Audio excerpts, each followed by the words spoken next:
ஒரு காடு. அங்கே புத்தர் அவர் பாட்டுக்கு நடந்து போய்கிட்டே இருக்கிறார். அவருக்கு பின்னாடி ஒரு குரங்கு, அதுவும் தொடர்ந்து வந்துக்கிட்டே இருக்குது. புத்தர் திரும்பி பார்த்தார். குரங்கு அப்படியே குதித்து உயர எழும்பி ஒரு கிளையில் போய் உக்காந்துது. ஏன் இப்படி பண்ணுறேன்னு கேட்டார் புத்தர். என்னை சாதாரணமாக நினைக்க வேணாம், நான் மகாமந்தி, என்னால் எல்லாம் முடியும், முடியாதுங்கிற வார்த்தையே என்னுடைய அகராதியில் கிடையாது, என்ன வேணும்னாலும் செய்வேன் அப்படின்னுது. அப்படின்னா ஒரு பந்தயம் வச்சுக்கலாமான்னார் இவர். ஓ வச்சுக்கலாமேன்னுது. வேற ஒன்றும் இல்லை, இப்போ நீ மேலே எழும்பி அந்த கிளையில் உட்காந்தது மாதிரி அங்கேருந்து தாவி என் உள்ளங்கையில் உட்காரணும், அவ்வளவுதான் அப்படின்னார். அப்படி உட்காந்துட்டா என்ன பரிசு அப்படின்னு கேட்டது அது. சொர்க்கத்தில் இருக்கிற மாமன்னன் மரகத சக்கரவர்த்தியை என்னோட இருக்கும்படியாக கூப்பிட்டுக்கிறேன். அந்த சமயத்தில் அவருடைய அரியணை அங்கே காலியாயிடும், நீ அதில் போய் உட்காந்துக்கலாம். பந்தயத்தில் தோத்துட்டா ஒரு கல்ப காலம் இந்த பூமியில் வாழ வேண்டியிருக்கும், அதுக்கு பிறகு தான் என்கிட்ட வர முடியும், என்ன சொல்கிற அப்படின்னார். குரங்குக்கு தாவறது ஒரு பெரிய காரியமா? இது எனக்கு ரொம்ப சாதாரண விஷயம், என்ன இப்போவே தாவட்டுமா அப்படின்னுது. சரின்னு சொல்லி உள்ளங்கையை நீட்டினார். அவருடைய கை தாமரை இலை அளவுக்கு அப்படியே விரிஞ்சுது. குரங்கு சௌரியமாக உட்கார்றதுக்காக. குரங்கு தாவறதுக்கு தயாராச்சு. அதுக்கு முன்னாடி ஒரு சின்ன யோசனை அதுக்கு. இந்த கிளையிலேருந்து அந்த கைக்கு தாவறது எனக்கு ரொம்ப அற்பமான ஒரு வேலை, இது ரொம்ப சாதாரணம், என்னுடைய கௌரவத்துக்கு இது சரியாக இருக்காது. அதனால் நான் என்ன பண்ண போகிறேன்னா, இங்கேருந்து கிளையிலேருந்து அப்படியே உயர எழும்ப போகிறேன். எழும்பி மேல் உலகம் போய் அங்கே ஒரு சுற்றிவிட்டு அதுக்கப்புறம் அங்கேருந்து நேராக இந்த கையில் உட்கார போகிறேன் அப்படின்னு நினச்சிது. என்ன யோசிக்கிற அப்படின்னார் புத்தர். ஒன்றும் இல்லை, இந்த பாயிரம் பார் அப்படின்னு சொல்லி தாவி உயர போயிட்டுது. கொஞ்ச நேரத்தில் வான உலகத்துக்கே போய் சேர்ந்துட்டுது. அங்கே போய் பார்த்தா அங்கே ஒரு 5 பளிங்கு தூண்கள் இளம் சிவப்பு நிறத்தில் நின்றுக்கிட்டு இருக்குது. குரங்கு நினச்சிக்கிட்டுது, புத்தர்கிட்ட போய் இந்த பளிங்கு தூண்களை பார்த்தோம்னு சொன்னால் அப்படியே திகைச்சு போயிடுவார், இந்த தூணில் ஏதாவது அடையாளம் செஞ்சுட்டு போகணும் அப்படின்னு அந்த இடத்துல மிதந்துக்கிட்டே நினச்சிது. உடனே ஒரு தூணில் எழுதிச்சு. என்ன எழுதிச்சுன்னா, ஒரு மகா ஞானி இங்கே வந்துட்டு போகிறார் அப்படின்னு எழுதிச்சு. எழுதிவிட்டு அப்படியே கீழே தாவி புத்தரோட உள்ளங்கையில் உட்காந்துது. எப்படி பார்த்தீங்களா என்னுடைய வேலை? வான உலகத்துக்கே போய் அங்கே இருக்கிற 5 பளிங்கு தூண்களை பார்த்துட்டு அதில் நான் வந்த விவரத்தை எழுதி வச்சுட்டு அதுக்கப்புறம் இங்கே வந்திருக்கிறேன் அப்படின்னுது ரொம்ப பெருமையாக. அப்படியா அப்படின்னார் புத்தர். ஆமாம், சந்தேகமாக இருந்தால் வாங்க, அழைச்சிட்டு போய் காட்டுறேன் அப்படின்னுது அந்த குரங்கு. அதுக்கு தேவையில்லை, அப்படியே கொஞ்சம் கீழே குனிஞ்சு பார் தெரியும் அப்படின்னார் புத்தர்.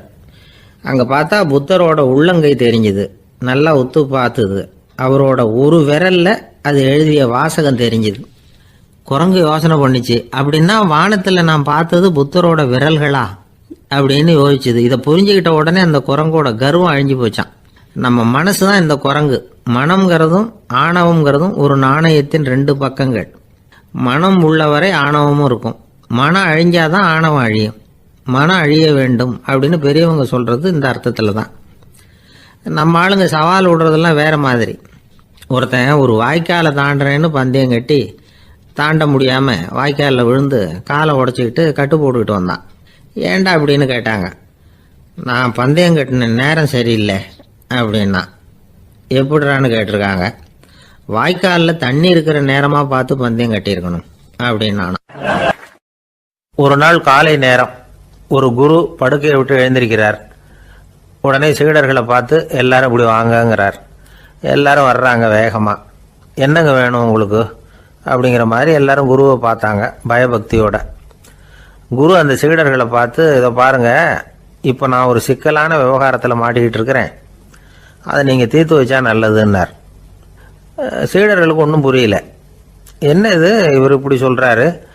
நமக்குள்ள எல்லா விவகாரங்களையும் தீர்த்து வைக்கிறவர் நம்ம குருநாதர், அவருடைய விவகாரத்தை நாம் தீர்த்து வைக்கிறதா? ஆச்சரியமாக இருக்குதே, குருநாதருக்கே சிக்கலா அப்படின்னு யோசனை பண்ண ஆரம்பித்தாங்க. இருந்தாலும் ரொம்ப பணிவாக கேட்டாங்க. சுவாமி, உங்களுக்கே சிக்கலா? இந்த உலகத்து சிக்கல்களுக்கும் சிரமங்களுக்கும் அப்பாற்பட்டவர் அல்லவா தாங்கள், அப்படிப்பட்ட உங்களுக்கு சிக்கல்னா அது எப்படி அப்படின்னாங்க. எனக்கு ஏற்பட்டிருக்கிற சிக்கல் அவ்வளவு பெருசு, ரொம்ப பெரிய விவகாரம் அது அப்படின்னார் குரு. கொஞ்சம் விவரமாக சொல்லுங்க அப்படின்னாங்க இவங்க. இப்போ அந்த குரு விவரத்தை சொன்னார். அதாவது நேற்று ராத்திரி நான் ஒரு கனவு கண்டேன். அந்த கனவுல நான் ஒரு பட்டாம்பூச்சியாக மாறிட்டேன். அப்படி மாறி ஒவ்வொரு மலராக பறந்து போய் உட்காந்து தேன் சாப்பிட்டேன் அப்படின்னார். சீடர்கள் இதை கேட்டதும் ரொம்ப திகைச்சு போயிட்டாங்க. என்ன இது, இது ஒரு பெரிய பிரச்சனையா? ஒரு சாதாரண கனவு கண்டதுக்காகவா இந்த காலை வேளையில் நம்மளையெல்லாம் குருநாதர் இவ்வளவு அவசரமாக கூப்பிட்டுருக்கார் அப்படின்னு நினைச்சாங்க. இருந்தாலும் கேட்டாங்க, இதில் என்ன சிக்கல் சுவாமி? கனவுங்கிறது எல்லாருக்கும் வரத்தானே செய்யும் அப்படின்னார் ஒரு சீடர். சீடர்களே, பிரச்சனை அது இல்லை. நான் இன்னைக்கு காலையில் கண்ணு முழிச்சு பார்த்தப்போ நான் நானாக மறுபடியும் மாறிட்டேங்கிறத தெரிஞ்சுக்கிட்டேன். இதில் சிக்கல் என்னன்னா, இப்போ அந்த பட்டாம்பூச்சி தான் நானா ஆயிட்டதாக கனவு கண்டுகிட்டு இருக்கா அப்படிங்கிறது தான். ஒரு மனுஷன் பட்டாம்பூச்சி ஆகிறதாக கனவு காண முடியுங்கிறப்போ அந்த பட்டாம்பூச்சியும் மனுஷனா ஆகிறதாக கனவு காண முடியும் இல்லையா? இப்போ எனக்கு யதார்த்த நிலை தெரியணும், எது நிஜம்னு தெரியணும். நேற்று ராத்திரி நான் கண்டது கனவா, அல்லது இது பட்டாம்பூச்சி கண்டுகிட்டு இருக்கிற கனவா? இதுதான் குரு கேட்ட கேள்வி. இதை கேட்டதும் சீடர்கள் ரொம்ப குழம்பி போயிட்டாங்க. சுவாமி, இது வரைக்கும் நாங்கள் தூங்குறப்ப பார்க்கறது கனவுன்னும் மூழ்கிட்டு இருக்கிறப்ப பார்க்கறது நனவுன்னு நம்பிக்கிட்டு இருக்கிறோம். இப்போ எங்களை ரொம்ப குழப்பிட்டீங்க, இதுக்கு பதில் சொல்ல எங்களுக்கு சக்தி இல்லை அப்படின்னு சொல்லிவிட்டாங்களாம். அதுக்கப்புறம் அந்த குரு சொன்னாராம், நினைவு தான் முக்கியமான அம்சம். முடிவு கட்டம்னா பகலின் நினைவுகளை விட இரவின் கனவுகளே ரொம்ப உண்மை. ஒருத்தன் தூங்க போனால் தூங்கிக்கிட்டே இருந்தா அவன் காணும் கனவு பொய்ங்கிறத அவன் உணர மாட்டான். ஒவ்வொரு கனவும் காணும் பொழுது அது ரொம்ப உண்மையாக தான் தெரியுது. ஒரு கனவு கூட உண்மை இல்லைன்னு கனவுல தோன்றுவதே இல்லை அப்படின்னார் குரு. அகில வாழ்வு அத்தனையும் சொற்பனம் கண்டாய் அப்படிங்கிறார் தாயுமானவர். ஆகையினால நம்ம கனவுலேருந்து நாம் என்னைக்கு முழிச்சிக்க போகிறோம் அப்படிங்கிறது தான் ஒரு முக்கியமான கேள்வி. ஒருத்தர் வந்தார், காலில் கட்டோடு வந்தார். என்னங்க காலில் கட்டுன்னு? சார், நேற்று ராத்திரி தூக்கத்தில் எங்கள் வீட்டு கூரையில் ஏணியை சாத்தி வச்சு இறங்கினப்போ வழுக்கி விழுந்து காலை உடச்சிக்கிட்டேன்னார். உங்கள் வீட்டில் தான் ஏணியே கிடையாது சார் அப்படின்னு. உண்மைதான் சார், நான் கீழே விழுந்து முழிச்சுக்கிட்டதுக்கு அப்புறம் தானே ஏணி இல்லைங்கிறது எனக்கு ஞாபகம் வந்தது அப்படின்னார். சில பேர் ஆளை பார்த்தா 60 வயசு மாதிரி தோணும், உண்மையான வயசு என்னன்னு பார்த்தா 40 அல்லது 45ம்பாங்க. சில பேரை பார்க்கறதுக்கு 45 மாதிரி தெரியும், உண்மையிலேயே 65 தாண்டி இருப்பாங்க. ஒரு மனிதனுக்கு 2 வகையான வயது உண்டுங்கிறார் ஓஷோ. அதாவது உடம்புக்குன்னு ஒரு வயசு, மனசுக்குன்னு ஒரு வயசு. முதல் உலக மகாயுத்தம் நடந்தது இல்லையா, அது முடிஞ்சதுக்கு அப்புறம் முதல் தடவையா மனிதனின் மூளை வளர்ச்சியை பற்றி மனநல வைத்தியர்கள் ஒரு கணக்கெடுப்பு சோதனை நடத்தினாங்களாம். அது வரைக்கும் மனிதனுக்கு 2 வகையான வயது உண்டுன்னு யாரும் சிந்திச்சதே இல்லையா. அந்த உலக மகாயுத்தம் முடிஞ்சதுக்கு அப்புறம் மனிதனுடைய சராசரி மனதின் வயதை கணக்கிட்டு பார்க்கும் பொழுது அவங்களுக்குலாம் ரொம்ப அதிர்ச்சியாக இருந்துதான். ஏன்னா அது ரொம்ப பின்தங்கிய நிலையில் இருந்திருக்கு, வளர்ச்சி அடையாத நிலையில் இருந்திருக்கு. அவங்க கண்டுபிடிச்ச பிரகாரம் அப்போ மனசோட சராசரி வயசு என்ன தெரியுமா? 14. அப்படின்னா பார்த்துங்க, உடல் ரீதியாக ஒருத்தரோட வயசு 70 கூட இருக்கலாம், ஆனால் மனசோட வயசு 14 தான். இதுக்கு நேர்மாறாக அமைஞ்சு போச்சுன்னு வச்சுங்க. அதாவது ஒருத்தருக்கு உண்மையிலேயே 14 வயசு, அதாவது உடலோட வயசு 14, அவரோட மனசின் வயசு 70ன்னு வச்சுக்கோங்க. இப்படி அமைஞ்சுட்டுதுன்னா அவர் சீக்கிரம் ஞானத்தன்மை அடைஞ்சிருவார் அப்படின்னு அர்த்தம். இப்போ நமக்கெல்லாம் உடம்போட வயசு மனசோட வயசு ரெண்டும் ஒன்றா இருந்துட்டா அதுவே போதும், அதுவே பெரிய விஷயம். இப்போ எமர்சன் கிட்ட போய் ஒருத்தர் கேட்டாராம், உங்கள் வயசு என்ன அப்படின்னு. அவர் உடனே பதில் சொல்லியிருக்கார், 360 வருஷம் அப்படின்னாராம். கேட்டவர் குழம்பி போயிட்டார். அவர் என்ன சொல்கிறாரு, 360 வயசா? என்ன நம்ம காதில் தான் சரியாக விழலையா? எமர்சன் எப்பவும் உண்மையை பேசுகிற ஒரு சிறந்த அறிவாளி, அவர் இப்படிலாம் பொய் சொல்ல மாட்டாரே அப்படின்னு ஒரு யோசனை பண்ணிக்கிட்டே இவர் மறுபடியும் அவர் கிட்ட போனாராம். ஐயா, நீங்கள் சொன்னது சரியாக என் காதில் விழலை, அதனால் மறுபடியும் கேட்குறேன், உங்கள் வயசு என்ன அப்படின்னாராம். எமர்சன் மறுபடியும் சொல்லியிருக்கிறார் 360 வருஷம்னு. வந்தவருக்கு உண்மையிலேயே அதிர்ச்சியாக போட்டுது. அதுக்கப்புறம் மெதுவாக ஆரம்பிச்சாராம், ஐயா நீங்கள் சொல்கிறத என்னால் ஏற்றுக்க முடியாது. எப்படி பார்த்தாலும் இப்போ உங்களுக்கு வயசு ஒரு 60க்கு மேலே இருக்காதுன்னு நினைக்கிறேன் அப்படின்னாராம். நீங்கள் சொல்கிறது சரிதான், அது என் உடம்போட வயசுன்னாராம் எமர்சன். அப்படின்னா ஏற்கனவே நீங்கள் சொன்னது அப்படின்னு கேட்டிருக்காரு, அது என் மனசோட வயசு அப்படின்னாராம். நம்மளை பொறுத்த வரைக்கும் அறிவு தூசு படிஞ்சிருக்கு, அது மாதிரியே அன்பும் மாசுபட்டிருக்கு. இது ரெண்டையும் சுத்தம் பண்ண வேண்டியிருக்குது. அப்போ தான் நாம் சரியான வயசில் வாழ முடியும். ஒரு ஆசாமி இருக்கிறார். அவருக்கு உடம்போட வயசு அதிகம், மனசோட வயசு ரொம்ப குறைச்சல், குழந்தை மாதிரி. அவர் ஒரு ஆஸ்பத்திரியில் படுத்திருக்கிறார். நர்சம்மா எல்லாருக்கும் மருந்து கொடுத்துட்டு போகிறாங்க. கொஞ்ச நேரம் கழித்து திரும்பி வந்தாங்க. அப்போ இவர் அந்த அம்மாவை கூப்பிட்டு சொல்கிறார், இதை பாருங்கள் சிஸ்டர், நீங்கள் எல்லாருக்கும் சின்ன சின்ன மாத்திரையாக கொடுத்துட்டு எனக்கு மட்டும் நீளமான மாத்திரையாக கொடுத்துட்டீங்க. முழுங்கிறதுக்கு ரொம்ப கஷ்டமாக போச்சு. இனிமேல் எனக்கும் சின்ன மாத்திரையாக கொடுங்க சிஸ்டர் அப்படின்னாராம். அந்த அம்மா உடனே அதிர்ச்சியாகி தலையில் அடிச்சுக்கிட்டாங்களாம். நான் கஷ்டப்பட்டு மாத்திரையை முழுங்கினத்துக்கு நீங்கள் ஏமா தலையில் தட்டிக்கிறீங்க அப்படின்னு கேட்டிருக்காரு இவர். இதுக்கு அவங்க சொல்லியிருக்கிறாங்க, நான் உங்களுக்கு கொடுத்துட்டு போனது மாத்திரை இல்லைங்க, அது தெர்மாமீட்டர் அப்படின்னாங்களாம். எனக்கு அதிர்ஷ்டமே இல்லை சார் அப்படின்னாரு ஒருத்தர். ஏன் அப்படி சொல்றீங்கன்னு கேட்டோம். வியாபாரம் பண்ணலாம்னு ஒரு கடை வச்சேன். வேண்டிய போட்டவங்க கூட என் கடையில் எதுவும் வாங்க மாட்டேங்கிறான். எல்லாரும் அடுத்த கடைக்கு தான் போகிறான் அப்படின்னு சொல்லி ரொம்ப அழுத்துக்கிட்டார். இதுக்கு போய் அதிர்ஷ்டம் இல்லைன்னு சொல்லாதீங்க. வாடிக்கையாளர்களை கவர்றது எப்படிங்கிறது உங்களுக்கு தெரியல, அதுதான் குறை அப்படின்னும். சார், உங்களுக்கு தெரிஞ்ச அந்த ரகசியத்தை எனக்கும் கொஞ்சம் சொல்லி கொடுங்களேன் அப்படின்னார். சரி, உங்கள் காதை இப்படி கொடுங்க அப்படின்னு சொல்லி அது சம்பந்தமாக பெரிய வல்லுநர்கள் சொல்லியிருக்கிற கருத்துக்களை அவர்கிட்ட சொல்ல ஆரம்பித்தோம். அதாவது இந்த வாடிக்கையாளர்களை கவர்றதுக்கு வல்லுநர்கள் பல ஆலோசனைகளை ஏற்கனவே சொல்லி வச்சிருக்கிறாங்க. அது சம்பந்தமாக அனுபவப்பட்டவங்க, அதை தெரிஞ்சு வச்சுக்கணும். அதாவது கடை வச்சிருக்கிறவங்க எல்லாரும் இதை கொஞ்சம் காதில் வாங்கி வச்சுக்கணும். எதை இப்போ சொல்ல போகிறத. எப்பவும் பணத்தை சம்பாதிக்கிறதுலேயே குறியாக இருக்கக்கூடாதான். அதை விட முக்கியமாக நீங்கள் சம்பாதிக்க வேண்டியது வாடிக்கையாளர்களுடைய மன நிறைவு. வர்றவங்க திருப்தியோடு போகணும், அது முக்கியம். அதில் கவனமாக இருக்கணும். கடைக்கு வர்ற ஒருத்தர் ஏதாவது ஒரு குறை சொல்கிறாருன்னு வச்சுங்க, அதை அலட்சியப்படுத்தக்கூடாது. ரொம்ப அக்கறையோடு அதை காது கொடுத்து கேட்கணும். அப்படியா சார், அதை நான் அவசியம் கவனிக்கிறேன் அப்படின்னு சொல்லணும். ஒருத்தர் வரார், சார் நேற்றுக்கு உங்கள் கடையில் இதை நான் வாங்கிட்டு போனேன், வீட்டில் இது வேணான்னு சொல்லிவிட்டாங்க, அது திருப்பி கொடுக்கறதுக்காக தான் வந்திருக்கிறேன் அப்படின்னு சொல்லி திருப்பி கொடுக்குறார். உடனே நீங்கள் முகம் சுளிக்கக்கூடாது, எரிச்சல் படக்கூடாது. வழக்கம் போல் நிதானமாக முகம் அலர்ச்சியோடு அதை திருப்பி வாங்கிக்கணும். இவ்வளவு ரூபாய்க்கு சாமான் வாங்கினா இந்த ஸ்பூன் அன்பளிப்பு, இப்படி ஏதாவது கொடுக்கலாம். பண்டிகை காலங்கள்லேயும் பொருள்கள் வாங்குறவங்களுக்கு இப்படி ஏதாவது பொருத்தமாக ஒரு அன்பளிப்பு கொடுக்கலாம். நீங்கள் கொடுக்கறது ஒரு சர்வசாதாரணமான பொருளாக இருந்தால் கூட அது வாங்குற ஒரு மனசில் ஒரு மகிழ்ச்சியை ஏற்படுத்தும். எதுவும் உங்களால் கொடுக்க முடியலன்னா உங்கள் முகம் நிறைஞ்ச சிரிப்பியாவது கொடுங்க, அது போதும். உங்கள் கடையில் இல்லாத ஒரு பொருளை வாடிக்கையாளர் கேட்குறார், உடனே இல்லைன்னு முகத்தில் அடித்தது மாதிரி சொல்லிடக்கூடாது. கொஞ்சம் உட்காருங்க சார் அப்படின்னு சொல்லி உங்கள் பணியாளர் யாரையாவது அனுப்பி வெளியிலேருந்து வாங்கிட்டு வர சொல்லி அவர்கிட்ட கொடுக்கலாம். சில பேர் உங்கள் கடைக்கு வரும்பொழுது அவங்க வீட்டு குழந்தைகளையும் கூப்பிட்டுக்கிட்டு வர்றாங்கன்னு வைங்க. நீங்கள் என்ன செய்யணும்னா அந்த குழந்தைகளை முதல்ல கவனிக்கணும். அது கண்ணத்தை கிள்ளணும், அதுகிட்ட விளையாடணும், அதுக்கு ஏதாவது மிட்டாய் பிஸ்கட் எதையாவது கொடுத்து அது கவனத்தை கவரணும். அதுக்கப்புறம் பெரியவங்களை கவனிக்கலாம். உங்கள் கடையில் வேலை செய்கிற பணியாளர்கள் சுத்தமாக இருக்கணும். சிரிச்ச முகம், சுறுசுறுப்பு, இது ரெண்டும் அவங்களுக்கு தேவை. அழுது வடிஞ்சிக்கிட்டு இருக்கக்கூடாது. அப்புறம் இன்னொரு விஷயம், அதிகமாக பொருள் வாங்குற ஒருத்தர்கிட்ட அதிக மரியாதையாகவும் குறைச்சலாக பொருள் வாங்குறவர்கிட்ட வேற விதமாகவும் நடந்துக்கக்கூடாது.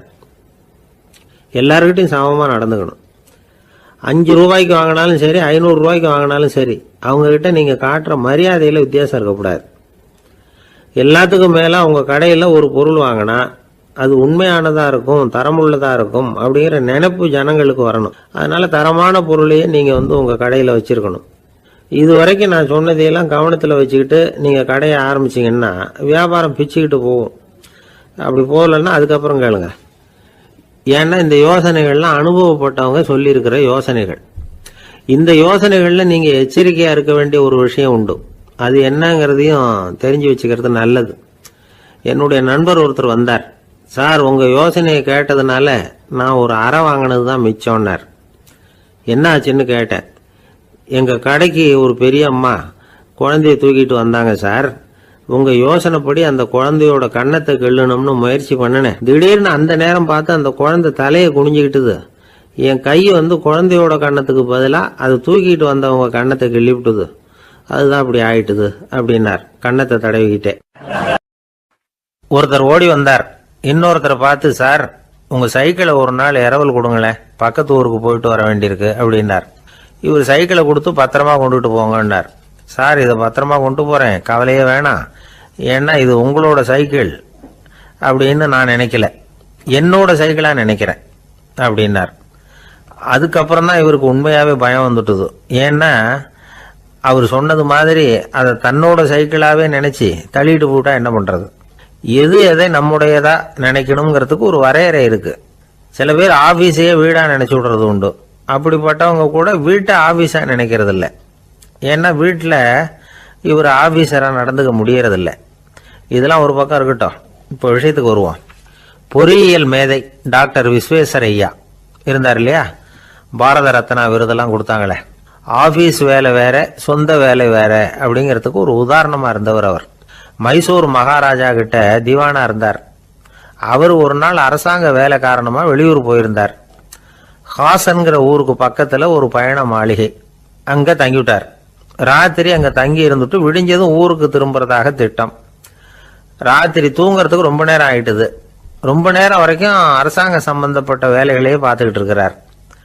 அரசாங்க ஃபைல்கள் நிறைய இருந்தது. அதையெல்லாம் ஒவ்வொன்றா எடுத்தார், படித்து பார்த்தார், பரிசீலனை பண்ணார். அது அதில் எழுத வேண்டியதை எழுதினார், கையெழுத்து போட்டார்.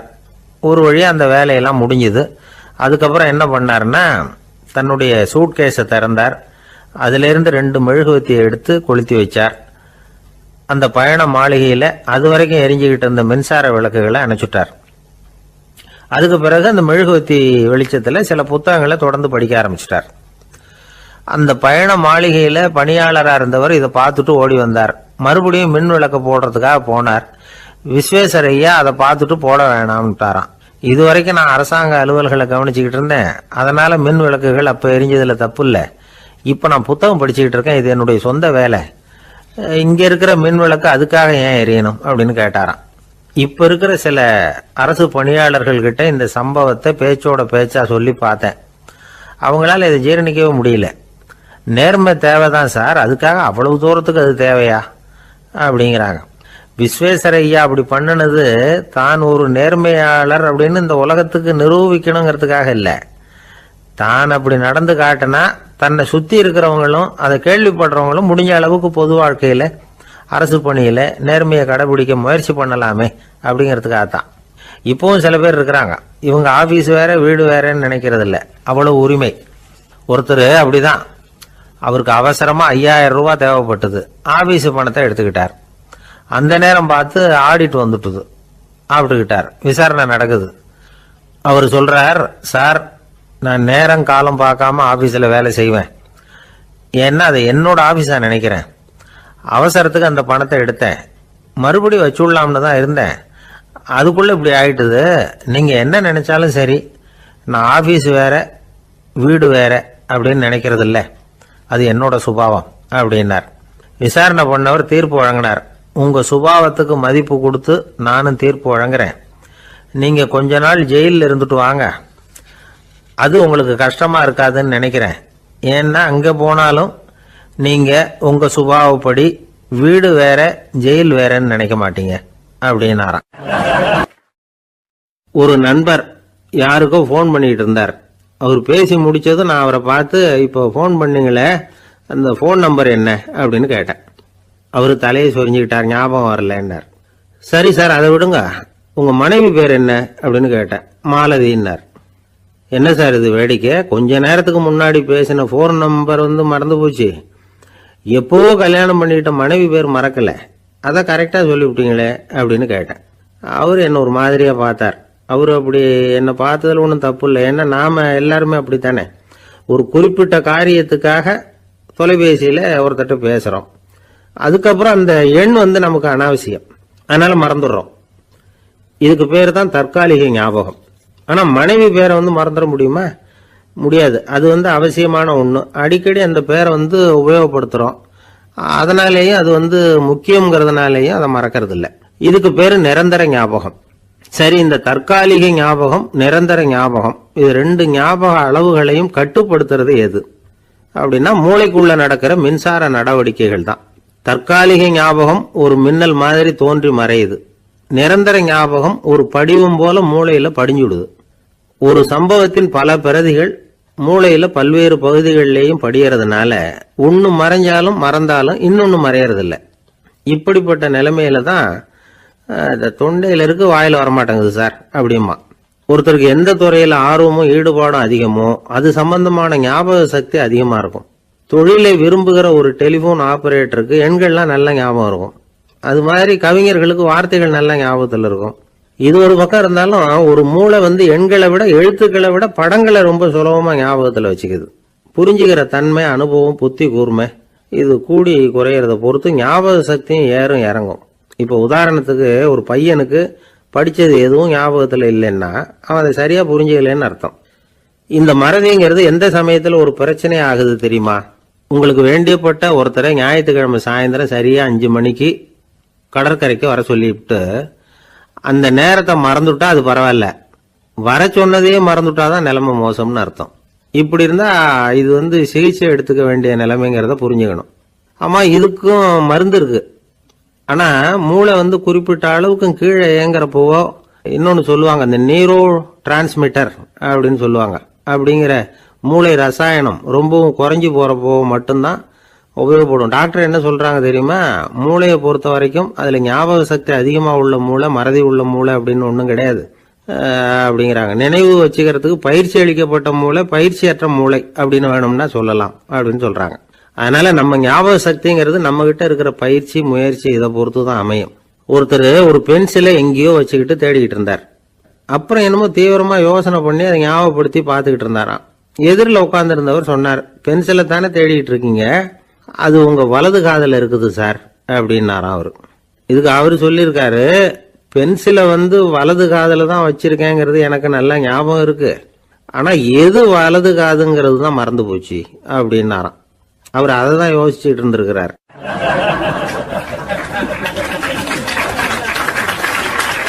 ஒரு நண்பர் சினிமா படம் தயாரிக்கிறவர், அவர்கிட்ட ஒரு நாள் பேசிக்கிட்டு இருந்தேன். அது எப்படி சார், நீங்க எடுக்கிற எந்த படமும் கையை கடிக்காத அளவுக்கு எடுத்துடுறீங்களே, அது எப்படின்னு கேட்டேன். அது ஒன்றும் பெரிய விஷயம் இல்லை சார். பெண்களுக்குன்னு சில உருக்கமான காட்சிகள், இளைஞர்களுக்குன்னு சில நடனங்கள், அடிதடி காட்சிகள், அப்புறம் வயசானவங்களுக்குன்னு சில ஆன்மீக காட்சிகள், சின்ன பிள்ளைங்களுக்கு சிரிப்பு, இப்படி எல்லாமும் சேர்த்து நான் படம் எடுக்கிறேன். மசாலா படம்னு பேரு. இது ரொம்ப பெருசா இல்லைன்னாலும் ஓரளவுக்கு சுமாரா ஓடிரும், கையை கடிக்காது அப்படின்னார். இது ஒரு உத்தி. சில பத்திரிகை ஆசிரியர்களும் இந்த உத்தியை கையாளுறது உண்டு. இந்த உத்திக்கு பார்னம் உத்தி அப்படின்னு பேரு, பார்னம் எஃபெக்ட் அப்படின்னு சொல்லுவாங்க. அதாவது ஃபீனியஸ் டி பார்னம் அப்படின்னு ஒருத்தர் அமெரிக்காவில் இருந்தாராம். அதாவது 19ஆம் நூற்றாண்டுல அமெரிக்காவில் கொடிகட்டி பறந்த ஒரு சர்க்கஸ் நிறுவனத்தின் அதிபர் அவர். இந்த உலகத்துல ஒவ்வொரு நிமிஷமும் ஒரு ஏமாளி பறந்துகிட்டே இருக்கிறான் அப்படிங்கிறது அவருடைய சித்தாந்தம். ஒவ்வொருத்தரையும் திருப்திப்படுத்துற அளவுக்கு அம்சங்களை கொஞ்சம் கொஞ்சமா கலந்து கேளிக்கை நிகழ்ச்சிகளை நடத்தினது தான் அவருடைய மகத்தான வெற்றிக்கு காரணம். அதனால அந்த உத்தியை யாரு கடைபிடிச்சாலும் சரி, அதுக்கு பார்னம் உத்தி அப்படின்னு பேர் வந்துட்டுது. ஜோசியம் சொல்றவங்களுக்கும் இந்த உத்தி தான் கை கொடுக்குது. ஒரு விஷயத்த ஒருத்தருடைய கோள் நிலைகள் அல்லது கையெழுத்து நிரூபிக்கிறதாக அவர்கிட்ட சொன்னா அதை அவர் நம்பிவிடுவார். ஆனா அந்த விஷயம் நல்லதா இருக்கணும், நேர்மையானதா இருக்கணும், அதாவது பாசிட்டிவா இருக்கணும். 8ஆம் இடத்துல குரு, 9ஆம் இடத்துல சனி, நீங்க ஒரு பெரிய மேதை தான் அப்படின்னு சொல்லுவாங்க. கேட்கறவங்களுக்கு அதை மறுக்கிறதுக்கு மனசு வராது. அப்படி சொல்லும் பொழுது கூடவே என்ன கொஞ்சம் முன்கோபம் அதிகமா இருக்கும், இருந்தாலும் அது உடனே மறைஞ்சிரும் அப்படின்னு சில அற்ப விஷயங்களையும் சொன்னாலும் அதையும் சரிதான்னு சொல்லி ஒத்துக்குவாங்க. ஆளுமையை எடை போடுகிற ஒரு நிறுவப்பட்ட உத்தியின் மூலமாக தன்னுடைய குணாதிசயங்கள் கண்டுபிடிக்கப்பட்டதாக அவர் நம்புறது தான் இதுக்கு காரணம். இந்த மாசம் பணத்தட்டுப்பாடு கொஞ்சம் இருக்கும், உடம்புல ஏதாவது கொஞ்சம் அசௌகரியம் இருக்கும், வீட்டுக்குள்ள லேசா மனஸ்தாபம் வரலாம், இது மாதிரி பொதுப்படையா சிலதை சொன்னாலே போதும், மக்களை நம்ப வச்சுடலாம். இதெல்லாம் நமக்கு மட்டும்தான் ஏற்படுது அப்படின்னு சொல்லி அவங்க நினைக்கிறது தான் காரணம். இதுதான் பார்னம் உத்திங்கிறது. மனிதர்கள் பாராட்டுகளை விரும்புறதும் விமர்சனங்களை வெறுக்கிறதும் பார்னம் உத்தியின் அடுத்த கூறு. அதனால ஒருத்தருக்கு ஜோசியம் சொன்னாலும் சரி, அவருடைய ஆளுமையை மதிப்பிடுறதாக இருந்தாலும் சரி, அவரை புகழற மாதிரி இருந்தாலும் சரி, அப்படி இருந்தாதான் அது சரியா இருக்கும். சாதகமான விஷயங்களை அதிகமாகவும் பாதகமான விஷயங்களை நாசூக்காகவும் சொன்னால் மக்கள் அதை நம்பிடுவாங்க. ஒருத்தரை கருமின்னு சொன்னால் ஏற்றுக்க மாட்டார். அதையே கொஞ்சம் மாற்றி நீங்கள் கொஞ்சம் சிக்கனமான ஆசாமி அப்படின்னு சொன்னால் நீங்கள் சொல்கிறது சரிதான் சார் அப்படிம்பார். நீங்கள் பெரிய செலவாளி தான், இருந்தாலும் நல்ல விஷயங்களுக்கு தான் செலவழிப்பீங்க அப்படின்னு சொல்லணும். இப்படி இந்த வாரணம் உத்தியை கடைபிடிச்சி இன்னைக்கு வெற்றிகரமாக காலம் தள்ளுறவங்க நிறைய பேர் இருக்கிறாங்க. இந்த உலகத்தில் ஒவ்வொரு நிமிஷமும் ஒரு ஏமாளி பறந்துக்கிட்டே இருக்கிறான் அப்படிங்கிறது தான் ஃபீனியஸ் பார்னம் அவர்களுடைய நம்பிக்கை. அதை விட அடுத்தவங்களை ஏமாளியாக நினைக்கிற மனுஷர்கள் தான் இன்னைக்கு உலகத்தில் ரொம்ப அதிகம். ஒருத்தர் தன்னுடைய மேல் அதிகாரிகிட்ட போய், ஐயா ஒரு நாள் லீவு வேணும், என் தங்கச்சிக்கு கல்யாணம் அப்படின்னார். அவர் பார்த்தார், ஒரு 10 நிமிஷம் வெளியில் இருங்கன்னார். 10 நிமிஷம் கழித்து கூப்பிட்டார், இதை பாருங்க நீங்கள் சொல்கிறது பொய், இப்போ உங்கள் தங்கச்சிக்கு ஃபோன் பண்ணேன், அவங்க தனக்கு 2 வருஷத்துக்கு முன்னாடியே கல்யாணம் ஆகிட்டதாக சொல்கிறாங்க அப்படின்னார். உடனே இவர் சொன்னார், சார் இப்போ நீங்கள் சொல்கிறதும் பொய்யாக தான் இருக்கணும், ஏன்னா நிஜமாக எனக்கு ஒரு தங்கச்சியே கிடையாது அப்படின்னார். திபேத் நாட்டில் புத்த மடாலயங்கள் நிறைய உண்டு. அதுக்கு ஒரு தலைமையகமும் உண்டு. அது இந்த திபேத் தலைநகரம் லாசாவில் இருக்குது. ரொம்ப காலத்துக்கு அப்பால் அதை பற்றியெல்லாம் நிறைய விவரங்கள் எழுதி வச்சிருக்கிறாங்க. அது இப்போவும் நமக்கு கிடைக்குது. அதாவது ரொம்ப தூரத்துக்கு அந்தாண்ட மலைகளுக்கு நடுவில் ஒரு கிளை மடாலயம். அந்த மடத்தின் தலைவருக்கு வயசாயிட்டு தான், அதனால் தலைமை பொறுப்பை வேற ஒருத்தர்கிட்ட ஒப்படைக்கலாம் அப்படின்னு முடிவு பண்ணாராம். உடனே ஒரு லாமாவை கூப்பிட்டார். அவர் மூலமாக தலைமை மடாலயத்துக்கு செய்தி அனுப்புனார், பொருத்தமான வாரிசு ஒருத்தரை அனுப்பி வைக்கும்படியாக. அந்த வாலிப லாமா புறப்பட்டார். காடு மேடெல்லாம் நடந்து போறார். ரொம்ப நாள் கழிச்சு தலைமை பீடத்தை அடைஞ்சார். தலைமை குரு கிட்ட விவரத்தை சொன்னார். தகுதியான ஒருத்தரை அனுப்பி வச்சா அழைச்சிட்டு போறேன் அப்படின்னார். சரி, நாளைக்கு காலையில் நீங்கள் அவங்க எல்லாரையும் அழைச்சிட்டு போகலாம்னார் அவர். அவங்க எல்லாரையுமா? அங்கே தேவைப்படுறது ஒருத்தர் தானே அப்படின்னார் இவர். ஆமான்னார். அப்புறம் ஏன் எல்லாரையும் அழைச்சிட்டு போக சொல்கிறீங்கன்னார். அது இப்போ உனக்கு புரியாது. நான் ஒரு 100 பிக்குகளை அனுப்புகிறேன், அதாவது பிட்சுகளை. அவ்வளவு பேரையும் அங்கே வச்சு சமாளிக்க முடியாது அப்படின்னாரு இவர். இருந்தாலும் இப்போ அந்த தலைமை குரு என்ன சொன்னார்னா, அதை பற்றி கவலைப்படாத, நான் 100 பேரை அனுப்புகிறேன், அதில் 99 பேர் வழியிலேயே காணாமல் போடுவாங்க, ஒருத்தன் மட்டும்தான் வருவான், அவனும் அங்கே சேர்ந்துட்டானா நீ ரொம்ப கொடுத்து வச்சவன் அப்படின்னார். இவருக்கு ஒன்றும் புரியல. இருந்தாலும் மறுநாள் அந்த வாலிபலாமா 100 பேரை அழைச்சிக்கிட்டு புறப்பட்டார். போகிற வழியிலேயே பல பேர் அங்கங்கே பிச்சுக்கிட்டு போயிட்டாங்க. அவர் சொன்னது மாதிரியே வழியில் அவங்க ஊர்கள் இருந்தது தான் காரணம். அப்பா அம்மாவை பார்த்துட்டு வரேன் அப்படின்னு கொஞ்சம் பேர் போனாங்க. சொந்த பந்தத்தை பார்த்துட்டு வரேன் அப்படின்னு கொஞ்சம் பேர். ஒரு வாரம் ஆச்சு. இப்போ மிஞ்சினது 10 பேர் தான். வழியில் ஒரு நகரம். அங்கே சில பிட்சுக்கள் சந்திச்சாங்க. எங்கள் மடத்து தலைவர் இறந்துட்டார், உங்களில் யாராவது ஒருத்தர் எங்களுக்கு தலைவராக முடியுமா அப்படின்னு கேட்டாங்க. 10 பேரும் தயார். அதில் ஒருத்தரை அழைச்சிட்டு அவங்க போயிட்டாங்க. இன்னொரு ஊரில் சில பேர் வந்தாங்க, வழி மறிச்சாங்க. நில்லுங்க, எங்கள் மன்னர் மகளுக்கு திருமணம், அதை நடத்தி வைக்க 3 லாமாக்கள் தேவை அப்படின்னாங்க. இப்படி கொஞ்சம் கொஞ்சமாக எல்லாரும் காலி. கடைசியில் 2 பேரும் மிஞ்சினாங்க. அங்கே ஒரு இளம்பெண் எதிரில் வந்தா, எங்கள் அப்பா வேட்டைக்கு போயிருக்கிறாரு, இன்னும் திரும்பி வரல, வீட்டில் வேற யாரும் இல்லை, தனியாக இருக்க பயமாக இருக்குது, யாராவது ஒருத்தர் எனக்கு துணையாக இருக்கணும் அப்படின்னு கேட்டுக்கிட்டா. எங்கள் 2 பேரில் நீயே ஒருத்தரை தேர்ந்தெடுத்துக்கோ, இல்லைன்னா எங்களுக்குள்ள சண்டை வந்துடும் அப்படின்னாங்க. இப்போ மிஞ்சினவர் ஒருத்தர். அவருக்கும் ஒரு சோதனை வந்தது. ஒரு தர்க்கவாதி எதிரில் வந்தான், உன்னோட வாதம் பண்ணணும்னா. இவனோட வாதம் பண்ணுறேன், அது முடிய ரொம்ப காலம் ஆகலாம், தர்க்கத்தில் நான் ஜெயிச்சா அங்கே வரேன், இல்லைன்னா இவருடைய சீடனை ஆயிடுவேன் அப்படின்னார் அவர். கடைசியாக அழைக்க வந்த வாலிபலாமா மட்டும் வெறும் கையோடு திரும்பி போனார். அங்கே இருந்த வயசான மடாதிபதி கேட்டார், எத்தனை பேர் அங்கேருந்து புறப்பட்டீங்கன்னார். என்னையும் சேர்த்து 101ன்னார் அவர். நல்லது, நீயாவது திரும்பி வந்திய, அதுதான் எனக்கு போதும், ஏன்னா நீ தான் எனக்கு உண்மையான வாரிசு, அந்த 100 பேரில் யாரும் வரமாட்டாங்க அப்படின்னார் அவர். ஏன்னா அவருக்கு தெரியும் இவர் ஒருத்தர் தான் திரும்பி வருவாருங்கிறது. திபேத்தில் ஒரு பழங்கால பழமொழி உண்டாம், 100 பேர் செல்லலாம், எப்பொழுதாவது ஒருவன் அபூர்வமாக அடைய வேண்டிய இடத்தை அடைவான். இதுதான் அந்த பழமொழி. ஒரு உன்னதமான இலக்கை அடையணும்னா அது அவ்வளவு சுலபமான காரியம் இல்லை. இந்த காலத்து மடாலயம் ஒன்று, அதில் ஒரு தலைவர், அவருக்கு வயசாயிட்டுது, தனக்கு ஒரு வாரிசை நியமிக்கணும் அப்படின்னு ஆசைப்பட்டார். ரொம்ப கஷ்டப்பட்டு ஒருத்தரை பிடிச்சார், தனக்கு வாரிசா நியமிச்சுட்டு அவர் சமாதி ஆயிட்டார். புதுசாக பொறுப்பேற்றுக்கிட்டவர் அப்படியே உட்காந்துருந்தார். அவரை தேடிட்டு பத்திரிகை நிருபர்கள்லாம் வந்தாங்க, கேட்டாங்க. அவர் உங்கள் பொறுப்பில் அவர் பெரியவர் விட்டுட்டு போன இது எவ்வளவு சுமாராக தேரும்